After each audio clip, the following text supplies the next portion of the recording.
खोर्धा जिला प्रशासन पक्षर चिलिकार बेआईन घेरी उच्छेद अभियान आरंभ होईछि।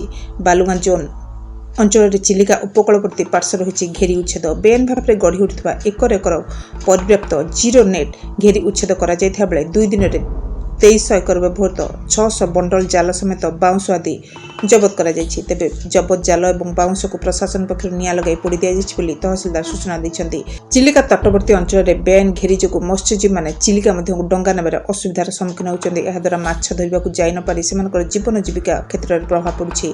एने बारंबार अभियोग होगा पर जिलापाल निर्देश क्रमे प्रशासन पक्षर उच्छेद अभियान आरंभ होईछि। चिलिका तहसीलदार कान्हचरण घड़ी तत्वावधान उपकूलवर्ती ग्राम छत्रगड़ ठारू आरंभ कर बड़कूल चारटिया चंद्रापुर बालुगां कलिजोगेश्वर पहाड़ राहणबली कुमंडल पाटना हाट बरडीह और अन्य अंचल में उच्छेद कार्य करा जायथिला। सकाळ 9 अपराह 4टा पर्यंत 4टी उच्छेद कार्य नियोजित होते। एथिरे चिलिका तहसीलदार समेत सीडीएस जंगल विभाग मत्स्य विभाग स्थानीय पुलिस और राजस्व कर्मचारी सामिल होते। यह अभियान आगक अन्य अंचल जारी होले तहसीलदार कान्हचरण घड़ी सूचना दैछन्ति। Nirakarpur mobile TV.